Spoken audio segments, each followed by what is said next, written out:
हाँ, तो अगर हम टेबल की बात करते हैं कि सदिश और अदिश में अगर हम टेबल की यहाँ पे बात कर रहे हैं तो ध्यान से देखिएगा, यहाँ टेबल में क्या हमको समझना है। हमने दोनों स्थितियां यहाँ दिखा दी। हमने मान लिया कि हमारे दो वेक्टर हैं, वेक्टर ए और वेक्टर बी। यहाँ पे हमने स्थितियां दिखा दी है आपको ए डॉट बी की और ए क्रॉस बी की। पहली स्थिति कह रहा है कि जब दो वेक्टर एक ही दिशा में हों, यानी दोनों वेक्टर हैं, एक वेक्टर ये है, दूसरा वेक्टर ये है, दोनों अगर एक ही दिशा में होंगे तो सिंपल सी बात है, क्योंकि एक ही अक्ष पे ऊपर लाई कर रहे होंगे। और जब दोनों वेक्टर किसी एक ही दिशा में एक ही अक्ष पे लाई कर रहे हैं तो उनके बीच का कोण कितना होगा? 0 डिग्री होगा। कितना होगा? 0 डिग्री। तो यहाँ पे 0 डिग्री जब लेंगे, यानी कि यहाँ पे थीटा इक्वल टू आपका हो जाएगा 0 डिग्री। और आपको पता है यहाँ पे cos 0 लेना है, यहाँ पे sin 0 लेना है। तो आपको पता होना चाहिए cos 0 का मान होता है 1 और sin 0 का मान होता है 0। तो यहाँ पे a डॉट b अगर निकालेंगे तो आपका कितना आ जाएगा? ab। कितना आ जाएगा? ab। a dot b equal to ab आ जाएगा, क्योंकि cos 0 का मान 1 हो जाएगा। a क्रॉस b निकालोगे तो क्या आ जाएगा? a क्रॉस b निकालोगे तो आपका आ जाएगा 0, क्योंकि sin 0 का मान 0 रखोगे पूरा 0 आ जाएगा। यानी दोनों वेक्टर अगर एक स्थिति क्या निकल के आती है, अगर दोनों वेक्टर एक ही दिशा में हैं तो उनका क्रॉस प्रोडक्ट कैसा आता है?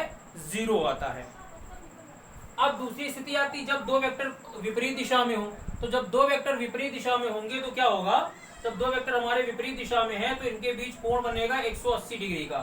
थीटा इज इक्वल टू होगा 180 डिग्री, तो यानी cos 180 हो जाएगा और यहाँ पे हो जाएगा sin 180। ध्यान दीजिएगा, sin 180 का मान 0 होता है और cos 180 का मान हो जाएगा आपका -1। तो ये आपको क्या आ जाएगा?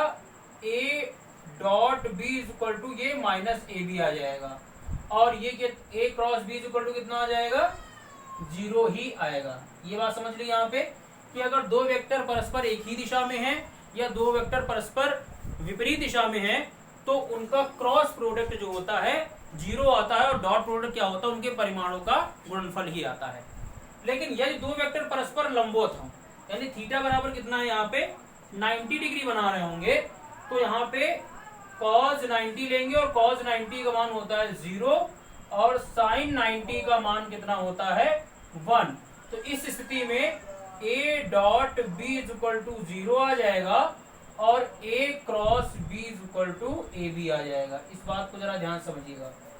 यानी दो वेक्टर अगर एक ही दिशा में है तो क्रॉस 0 आता है, क्रॉस प्रोडक्ट 0 आता है। अगर दो वेक्टर परस्पर लंबवत होते हैं तो डॉट प्रोडक्ट 0 आता है। इस बात को ध्यान रखिएगा क्योंकि न्यूमेरिकल में इसका बहुत यूज होने वाला है। दो वेक्टर परस्पर अगर लंबवत हैं तो डॉट प्रोडक्ट 0 आएगा। दो वेक्टर परस्पर एक ही दिशा में हैं तो क्रॉस प्रोडक्ट 0 आएगा। इनका न्यूमेरिकल में अभी यूज करेंगे, बहुत ज्यादा यूज है। उसके बाद बात करते हैं अगर दोनों वेक्टर एक ही दिशा में हो या दोनों एक ही वेक्टर हो, यानी दोनों ए ही वेक्टर हो या दोनों बी वेक्टर हो। तो जब दोनों एक ही वेक्टर हो, सिंपल सी बात, उनके बीच का कोण कितना होगा? 0 डिग्री होगा। तो यहाँ पे थीटा इज इक्वल टू 0 ही डिग्री आएगा। उस स्थिति में cos 0 का मान जो होगा वो cos 0 का मान 1 होगा और sin 0 का मान 0 होगा। अब दोनों वेक्टर एक ही वेक्टर है, यानी a भी a है और b भी a ही है। तो यहाँ पे क्या आ जाएगा? a dot a is equal to क्या आ जाएगा? a square. भाई क्या आ जाएगा? a डॉट a, तो a cos 0 आएगा, cos 0 का मान 1 हो जाएगा, तो a dot a is equal to क्या आ जाएगा? a स्क्वायर आ जाएगा।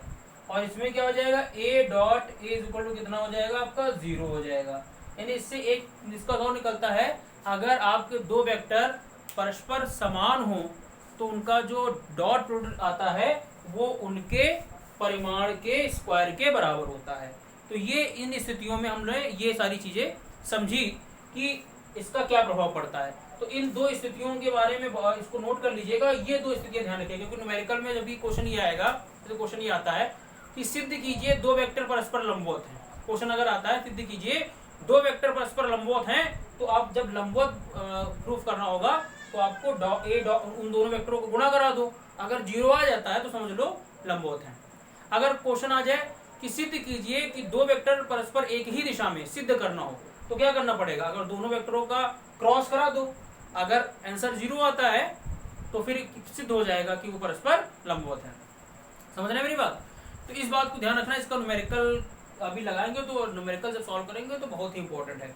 अब बात आपके दिमाग में ये आ रहा होगा कि डॉट और क्रॉस दोनों तो मल्टीप्लाई है, दोनों में अंतर क्या होता है, लेकिन वेक्टर एनालिसिस में दोनों का बहुत ज्यादा डिफरेंस है। ये अदिश को शो करता है, वो सदिश को शो करता है। अभी हम लोग देखेंगे जब न्यूमेरिकल लगाएंगे तो जब डॉट प्रोडक्ट करेंगे तो अदिश राशि मिलेगी और जब क्रॉस करेंगे तो सदिश मिलेगी। दोनों के लगाने के मेथड अलग अलग है। सेम क्वांटिटी होगी, वेक्टर ए वही होगा, वेक्टर बी वही होगा, लेकिन डॉट करोगे तो आंसर दूसरा आएगा और क्रॉस करोगे तो फिर आंसर दूसरा आएगा। तो हम लोग ये क्वेश्चन आपको सॉल्व करके बताएंगे। अब यहाँ पे हम आपको एक चीज जो खास चीज बताने जा रहे हैं उसको जरा ध्यान समझिएगा। हम खास चीज ये बताने जा रहे हैं, जैसा कि हमने आपको बताया था लास्ट में कि I dot I J dot J के डॉट के का मान 1 और अदर से मल्टीप्लाई कराने पर 0 आता है, क्यों? अब हम उसको यहाँ पे आपको आराम से समझा सकते हैं। जैसे हमने आपको बताया था आई डॉट आई का जे डॉट जे का के डॉट के का मल्टीप्लाई डॉट कराते हो अभी डॉट की बात कर रहे हैं तो 1 आता है। अगर आई का किसी अदर से जे से या जे का के से किसी अदर से भी करा दो तो उनका मान 0 आता है, किसी का अलग अलग करा दो 0 आता है। ऐसा क्यों होता है, इसी चीज को तो हम लोगों को समझना है, इसी बात को तो हम लोगों को समझना है। ठीक है, तो अब इसको समझ में आएगा। कैसे समझ में आएगा? इस वाले सूत्र की सहायता से जो हमने लगाया था A dot B is equal to A B cos theta. कैसे तरह देखते हैं। यहाँ पे दो यूनिट वेक्टर हैं, आई और आई जे के, ये सब कौन से वेक्टर हैं? यूनिट वेक्टर यानी एकांक वेक्टर, जिनका परिमाण क्या होता है? 1 होता है। तो जरा समझ लेते हैं यहाँ पे कैसे क्या होगा। तो चलो देखते हैं यहाँ पे क्या करते हैं। यहाँ पे जरा गौर से इस बात को समझिएगा, हमको करना क्या है।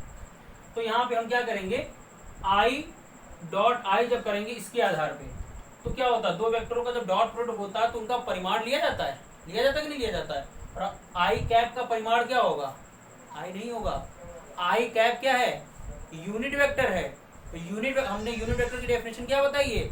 यूनिट वेक्टर वो वेक्टर होते हैं जिनका परिमाण 1 होता है। तो आई कैप का परिमाण कितना आएगा? 1। दूसरी आई कैप का परिमाण कितना आएगा? 1।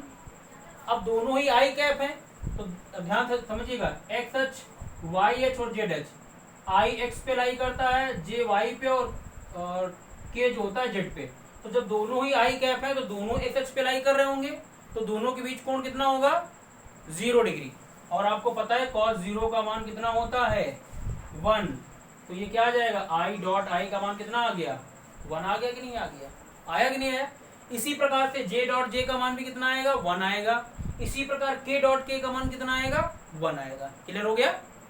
अब बात करते हैं आई डॉट जे या जे डॉट के या के डॉट आई अगर निकालते हैं उनका मान 0 कैसे आता है, उसको भी देखते हैं। आई डॉट जे जब करेंगे तो आपको पता है तीनों वेक्टर परस्पर कैसे हैं? लंबवत हैं। तो जब आई डॉट जे लेंगे तो आई का भी परिमाण कितना होगा? 1, क्योंकि एकांक वेक्टर है। जे का भी परिमाण कितना होगा? 1, क्योंकि ये भी एकांक वेक्टर है। अब आई और जे के बीच या जे के बीच या के आई के बीच या आई के जे के बीच किसी की भी बात कर लेते हैं तो तीनों ही परस्पर लंबवत है। तीनों के बीच अगर अलग अलग वेक्टर लेते हो एकांक वेक्टर तो उनके बीच एंगल 90 डिग्री होता है। तो यहाँ पे क्या आ जाएगा? cos 90। और आपको पता है cos 90 का मान कितना होता है? 0 होता है। तो ये आई डॉट जे कितना आ जाएगा? 0 आ जाएगा। तो आई डॉट जे करो, जे डॉट के करो, के डॉट आई करो, इनका मान कैसा आता है? 0 ही हर स्थिति में आता है। तो उम्मीद है कि आपको मेरी ये बात समझ में आ गई होगी। जिस तरीके से I dot J, J dot के डॉट आई का कॉन्सेप्ट होता है उसी तरीके से इनका क्रॉस का भी कॉन्सेप्ट होता है। तो फिर नेक्स्ट क्लास में हम लोग क्रॉस के कॉन्सेप्ट को भी आसानी से समझेंगे। आज के लिए इतना ही। Thank you so much.